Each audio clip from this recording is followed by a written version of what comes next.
सन्माननीय व्यासपीठ आणि व्यासपीठावर उपस्थित शिवगायांच्या मत मावळ्यांनो, माता भगिनींनो, सर्वांना माझा नमस्कार. सर्वप्रथम मला इथे बोलविणारे आदरणीय पिसा सर यांचे मी मनपूर्वक आभार मानतो. इतिहास म्हणजे अनेकांच्या अभ्यासाचा विषय आहे. इतिहास म्हणजे अनेकांच्या संशोधनाचा विषय आहे.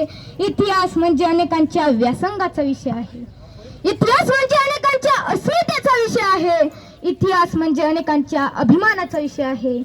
इतिहास म्हणजे अनेकांच्या स्वाभिमानाचा विषय आहे. इतिहास म्हणजे अनेकांच्या प्रेरणेचा विषय आहे. इतिहास घडविणारे लोक इतिहास विसरू शकत नाही. इतिहास घडविणारे लोक इतिहास विसरू शकत नाही आणि इतिहास विसरणारे लोक इतिहास घडवू शकत नाही असं डॉक्टर बाबासाहेब आंबेडकर सांगतात. 50 वर्षाचं आयुष्य महाराजांचं, त्यातली 10 वर्ष बालपणात गेली, 10 वर्ष रणांगणावर घोट्या बसून युद्ध खेळण्यात गेली, उरली 30 वर्ष हे स्वराज्य घडविण्यात गेली. खरं तर महाराजांच्या जीवनातील एकही घटना अशी नाही, एकही प्रसंग असा नाही की ज्याचं महाराजांनी नियोजन केलं. हो ते जाऊ द्या, आईच्या गर्भातच असताना ज्यांच्या आयुष्याचं नियोजन ठेवलंय असे जर पुरुष या सृष्टीत जन्माला आले असतील तर छत्रपती शिवाजी महाराजांशिवाय दुसरं कोणाचं नाव नाही. स्वराज्य संस्थापक छत्रपती शिवाजी महाराज आणि स्वराज्य रक्षक छत्रपती संभाजीराजे या 2 व्यक्तिमत्वांना घडविणाऱ्या राजमाता राष्ट्रमाता जिजाऊ साहेब. सिंहाच्या जबड्यात घालून हात, सिंहाच्या जबड्यात घालून हात, माझी जो दात ही जात मराठ्यांची 40 दिवस कष्ट झेलले परंतु धर्म सोडला नाही असे ते धर्मवीर छत्रपती संभाजीराजे भोसले.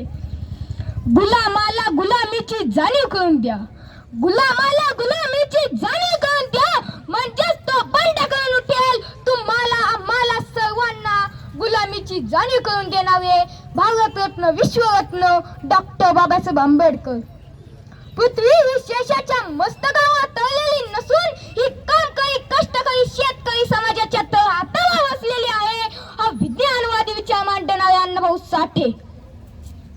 वडिलाने मुलगा नाही शिकवला, वडिलाने मुलगा नाही शिकवला, तोही पापाचाच भागीदार झाला. जैसे जन्म देणे कर्तव्य तसेचे शिक्षण देणे अगत्याचे हे रामगीतेतून शिकवण देणारे राष्ट्रसंत तुकडोजी महाराज.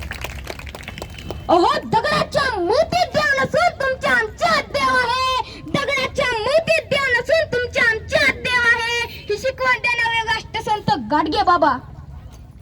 शिव तुझे नाव ठेविले पवित्र, शिव तुझे नाव ठेविले पवित्र, छत्रपती सूत्र विश्वाचे, शिवरायांना प्रेरणा देणारे, शिवरायांना शिकवण देणारे आणि शिवरायांचे खरे गुरु म्हणजे संत तुकाराम महाराज.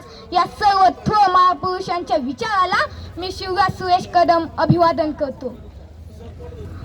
प्रौढ प्रताप पुरंदर क्षत्रिय कुलवंश सुहासाधीश्वर श्रीमंत श्रीमंत छत्रपती शिवाजी महाराज की जय.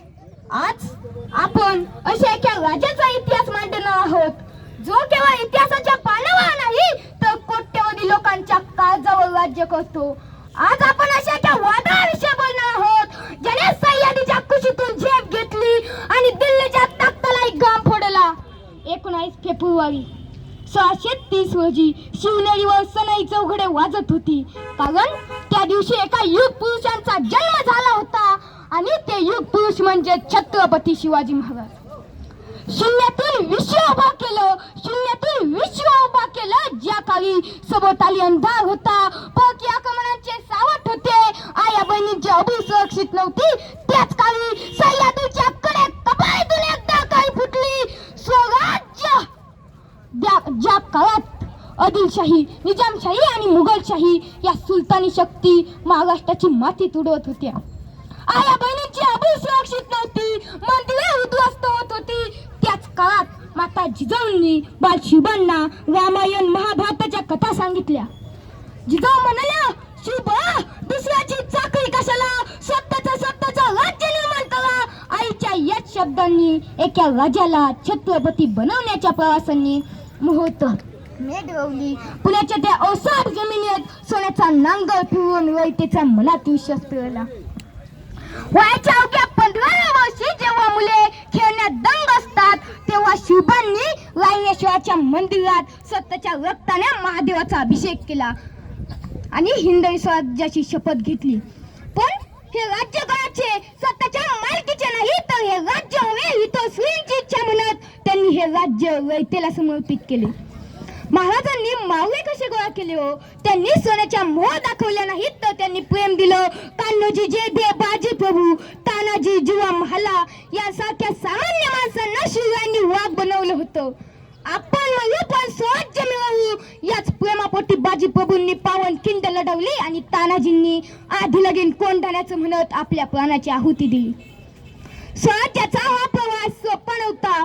संकटे डोंगर एवढी होती, संकटे डोंगर एवढी होती. जेव्हा विजापूरच्या दरबारात अफजल खानाने विडा उचलला की मैं उस शिवा को जिंदा जिंदा या मुर्दा पकड़ लाऊंगा, तेव्हा अख्खा महाराष्ट्र थरथरला.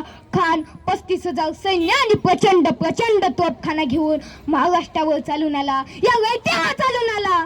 पण माझ्या राजानं डोकं चालवलं. गणित गावा पावला. प्रतापगडाच्या पायथ्याशी जेव्हा त्या बलाढ्य खानाने दगा केला. खान 7.5 फुटाचा, महाराज 5.5 फुटाचे. खानाने महाराजांना मिठीत आवळलं, खंजीर बसला, महाराजांच्या पाठीत वा केला. पण अंगात होतं चिलखत. कळा आवाज झाला, कळा आवाज झाला महाराजांनी. आणि तेव्हा साक्षात काळ जागा झाला. महाराजांनी वाघनख बाहेर काढला आणि खानाचा कोथा बाहेर काढला. खानाच्या रक्तावलेला देहाला पाहून सह्याद्रीचे कडे कडे सुद्धा गवसले. जय भवानी, बोलतो मग छत्रपती शिवाजी महाराज की. आणि तेव्हाच शत्रूच्या रक्ताने या मातीला साक्ष दिली की हा वाघ कुणापुढे झुकणार नाही, हा वाघ कुणापुढे वाकणार नाही. झुकली न वाकली ज्याची मान कधी कोण पळक्यांच्या समोर, ज्याचा दळा पाऊस सुटाचा दिल्लीच्या तख्ताला गोल. मरण आलं तरी चालेल पण शरण जाणार नाही. जगाच्या पाठीवर असा दुसरा राजा कधी झालाच नाही. मित्रांनो, या महाराष्ट्रात, या जगात असा दुसरा कोणी छत्रपतींसारखा का बरं झाला नाही? कारण आजच्या आई म्हणते बाळाला, बेटा शिवबाच व्हायचं असतं, बेटा शिवबाच व्हायचं असतं. पण कधी कुठे सहलीला गेला असतं, एसटीच्या मधोमध बसायचं असतं. पुढलं कोणी ठोकलं, मागलं कोणी लोटलं तरी अगदी सुखरूप वाचायचं असतं. पण आई म्हणते बाळाला, बेटा शिवबाच व्हायचं असतं, बेटा शिवबाच व्हायचं असतं. बापाई म्हणतं बाळाला, बेटा शिवबाच व्हायचं असतं, बेटा शिवबाच व्हायचं असतं. उन्हात जायचं नसतं, पावसात भिजायचं नसतं, वाट एकट्यानं बसून कार्टून नेटवर्क बघायचं असतं.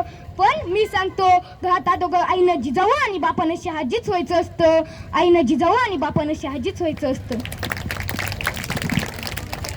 स्वराज्यावर संकट मागून संकट येतच होती. या संकटाच्या काळातही शिवराय हे स्थितप्रज्ञ होते. पण मुलांना शिवबा होण्यासाठी आईनं जिजाऊ आणि बापानं शहाजीच का व्हायचं असतं? कारण शिवरायांना या जगाचा छत्रपती होण्यासाठी जिजाऊ साहेबांनी आदेश दिला. शिवाजी राजे घोड्या बसा, हातात तलवार घ्या आणि शत्रूचा निपात करा. आया बहिणींचे इज्जतीचे लक्त वेशीवर टांगले असता घाट बसून त्याचे किंकर ऐकणं हे मराठ्यांच्या अवलादीला शोभणारी गोष्ट नाही. जिजाऊ साहेबांचा क्रांतिकारक विचार ऐकून शिवरायांच्या अंगातलं रक्त सळसळलं आणि सळसळलेलं रक्त हे उकळलं आणि उकळलेलं रक्त हे हिंदवी स्वराज्य स्थापन करूनच शांत झालं. आणि शहाजी राजांनी काय दिलं आपल्या पुत्राला? काय द्यावं याच्या पित्यानं आपल्या पुत्राला? तर शहाजी राजांनी दिलं पती पचंद लेखिव वाद विष्णू वंदिता शहास्नु शिवशेष मुद्रा बदुराय राजते. ही राजमुद्रा दिली छत्रपतींना. याचा अर्थ असा की पतीपदेच्या चंद्रकलेप्रमाणे वाढत जाणारी आणि साऱ्या विश्वाला वंदनीय होणारी अशी शहाजी राजांचा पुत्र शिवाजी राजे यांची राजमुद्रा. काय विश्वास होता आपल्या पुत्रावर? आणखी राज्य निर्माण करायचंय. तेव्हा शहाजी राजे म्हणतात, हो तुमचं राज्य एक दिवस पतीपदेच्या चंद्रकलेप्रमाणे वाढत जाईल आणि साऱ्या विश्वाला वंदनीय होईल. आणखी काय दिलं शहाजी राजांनी? तर दिला हा भगवा ध्वज आणि सांगितलं, शुभा हा भगवा म्हणजे धुळ रहित, हा भगवा म्हणजे गाव रहित, हा भगवा म्हणजे वासना रहित. शुभा हा भगवा तुमच्या उद्याच्या स्वराज्यासाठी असं सांगितलं. पण ध्यानी घ्या शिवबाबाजी. हा भगवा साधा नाही, हा भगवा कुणालाही पेलणं शक्य नाही. कारण हा भगवा श्री कृष्णांचा, हा भगवा रामांचा, हा भगवा वाळकायांचा, हा भगवा अलंकारात बसवणाऱ्या ढाकायांचा, हा भगवा शौर्याचा, हा भगवा त्यागाचा, हा भगवा धडकू द्या. प्रत्येकाला पुस्तक वाचलं पाहिजे, प्रत्येकाला पुस्तक वाचलं पाहिजे. कारण पुस्तक वाचल्यानं हे मस्तक सुधारतं आणि मस्तक सुधारलं ना हे मस्तक कुणापुढेही नतमस्तक होत नाही, कुणापुढेही नतमस्तक होत नाही. पोटाची खळगी भरण्यापेक्षा पाठीचा कणा ताट ठेवण्यासाठीच प्रत्येकानं जगलं पाहिजे. या महाराष्ट्राचा इतिहास कोणी येळेगेळ्यांनी लिहिला नाही हो. या महाराष्ट्राचा इतिहास कोणी येळेगेळ्यांनी लिहिला नाही हो. तर या महाराष्ट्राचा इतिहास लिहिलाय शहाजी राजांच्या टपानी, घोड्यांच्या टपानी, तलवारीच्या कणकडाटानं आणि ढगांच्या गडगडाटानं आणि सह्याद्रीच्या ढालीनं. शिवाजींचं कार्य हे आपलं कार्य आहे असे त्या काळातील व्यक्तीला वाटत होते. याची अनेक उदाहरणे आहेत. जेव्हा प्रचंड फौज फाट्यासह सिद्धी जोहर आणि फाजल खान हे पन्हाळा गडाला वेढा देऊन बसले होते. महिने उलटले तरी वेड्यात ढील पडली नाही, पाऊस पडला तरी वेड्यात ढील पडली नाही. अशा वेळी एक बेत रचला गेला. का शिवा काशीद एक खोटा शिवाजी म्हणणार आणि तो शत्रूच्या हाती सापडणार आणि पट्टेपर्यंत शिवांना दूर जायला उत्सुक मिळणार आणि शिवांनी निवडलेल्या पात्र जागेवरून गड उतार होणार आणि घोडखिंडीत थांबणार. घोडखिंडीत थांबल्यावर शिवा काशीद हा घोडखिंडीत येणार आणि सगळे सोबत सुखरूप विशाळगडावर जातील असा बेत रचला गेला. आणि ठरल्याप्रमाणे शिवा काशीद हा शत्रूच्या हाती सापडला व पट्टेपर्यंत शिवांना दूर जायला उत्सुक मिळाली. पुढे पण शिवा काशीद हा मारला गेला. पुढे बाजीप्रभू म्हणाले, राजे आम्ही इथं थांबतो, शत्रू जवळ आलाय, तुम्ही निघा. राजे म्हणाले, बाजी जाणार नाही, आम्ही तुम्हाला सोडून जाणार नाही. शेवट इतिहास काळ सुद्धा सांगतील इतका पराक्रम गाजून शेवटी इथं मारला गेला माझा राजा, इथं मारला गेला. बाजीप्रभू म्हणाले, राजा लाख मेले तरी चालतील, राजा लाख मेले तरी चालतील, पण लाखांचा पोशिंदा जगला पाहिजे, लाखांचा पोशिंदा जगला पाहिजे. राजे वयाने मी मोठा आहे म्हणून सांगतो तुम्ही निघा, फक्त विशाळगडावर गेल्यावर तोफेचे 3 आवाज करा. राजे निघाले विशाळगडावर. बाजीप्रभू लढले, झुंजले, घोडखिंडीत तांडव मारला. मराठ्यांच्या रक्ताने त्या घोडखिंडीला पावनखिंड बनवलं. तोफेचे 3 आवाज झाल्यानंतरच बाजीप्रभूंनी स्वतःचे प्राण सोडले. स्वराज्यावर संकट मागून संकट येतच होती. या संकटाच्या काळातही शिवराय हे स्थितप्रज्ञ होते. निष्ठा आणि सामर्थ्याच्या बळावर त्यांनी भल्यांना आसमान दाखवले होते. शाहिस्ते खान हा 1660 ते 1663 पर्यंत स्वराज्यात राहिला, पण त्याच्या हाती काहीच लागलं नाही. या उलट हाताची 3 बोटं गमवावी लागली. शाहिस्ते खानाचा काळ आलाच होता, पण वेळ आली नव्हती. म्हणून जीवावर आलेलं संकट बोटावर बेतलं म्हणून वाचलं. शिवाजी महाराजांनी इथेही थांबले नाही, तर त्यांनी मुघलांची लष्करी ठाणं अहमदनगर, जुन्नर हे शहर लुटली. एवढंच नाही तर बादशहाचे आवडते शहर सुरत हे शहर सुद्धा लुटले. महाराजांनी सुरत लुटली तेव्हा महाराजांनी त्र्यंबकेश्वराचं दर्शन घेण्याचं नाटक केलं व गेले सुरतीवर. व जायच्या आधी त्यांची मावळे म्हणतात, महाराज सांगतील त्र्यंबकेश्वर महादेव, महाराज सांगतील त्र्यंबकेश्वर महादेव आणि करतील महादेव. पण आपण आपल्या तलवारीसनं धार लावून तयार राहायचं, गनिम कधी आलं तर उभा कापायचा. पण सुरतीवर गेले, पण बहिर्जी नायकानं आधी त्या सुरतीची खडानखडा माहिती घेतली. सुरतीवर 5000 सैन्य आहेत, पण ते फक्त म्हणायला सुरतीवर 1500 सैन्य तैनात आहेत. हा, पण याची खात्री होती की जर सुरतीवर हल्ला झालाच तर बुरहानपूरचं सैन्य लगोलग 15000 सैन्य लगोलग सुरतीकडे येईल. पण महाराजांचं नियोजन कसं? महाराजांनी लूट या शब्दाचा अर्थच बदलून टाकला. लूट म्हणजे काय हो, तर सगळं लुटून घेणे. पण महाराजांनी लूट म्हणजे काय केलं, तर ज्यांनी स्वराज्यातल्या गोरगरीब व्यक्तीला लुटलं त्यांनाच फक्त लुटलं. हो, पण आता थेट मृत्यूच्या दाढेत जाण्याचा प्रकार सिंहाच्या जबड्यात गुटण्यासारखे झाले. हो, किती मोठे धाडस करतात तुझी. अहो, शिवाजी म्हणजे काय, तर जो शिवाजी उभा आयुष्य आपल्या जीवाशी खेळून स्वराज्य उभा करतो तो शिवाजी. अहो, ज्यांनी स्वराज्यातल्या गोरगरीब रयतेला लुटलं त्यांनाच फक्त लुटलं आणि निघाले स्वराज्याकडं. 1 दिवस गेला, 2 दिवस गेले आणि तेव्हाची एक दुःखद बातमी कळाली. सगळ्या स्वराज्याला आनंद झाला होता. रयतेला आशा होती की आता आपले धन आपल्याला पुन्हा मिळणार. पण दुःखद बातमी म्हणजे काय हो? तर दुःखद बातमी म्हणजे शहाजी राजांचा मृत्यू. 1664 मध्ये शहाजी राजांचा मृत्यू झाला. स्वराज्याचा आधार म्हणजे छत्रपती शिवाजी महाराज. स्वराज्याचा आधार म्हणजे छत्रपती शिवाजी महाराज आणि शिवरायांचा आधार म्हणजे जिजाऊ साहेब आणि जिजाऊंचा आधार म्हणजे शहाजी राजे. जिजाऊंचा आधार होपला. शिवाजी महाराजांनी सर्वसामान्य माणसांना शिवरायांनी वाघ बनवलं होतं. तानाजी मालुसरे कोंढाण्याच्या लढाईत आपल्या प्राणाची बाजी लावणारे वस्तीवासाचे शिव मावळे, बाजीप्रभू देशपांडे पावनखिंडीच्या लढाईत सिटी जोहरच्या सैन्याला रोखून धरून पराक्रम गाजवणारे वीर हे मावळे. येसाजी कंक शिवाजी महाराजांचे लहानपासूनची सोबती आणि पायदळ सैन्याचे प्रमुख. प्रतापराव गुंजर एक महत्वाचे सरसेनापती. नेताजी पालकर स्वराज्याच्या सुरुवातीच्या काळात सरसेनापती. हंबीरराव मोहिते एक अत्यंत महत्वाचे आणि धाडसी सरसेनापती.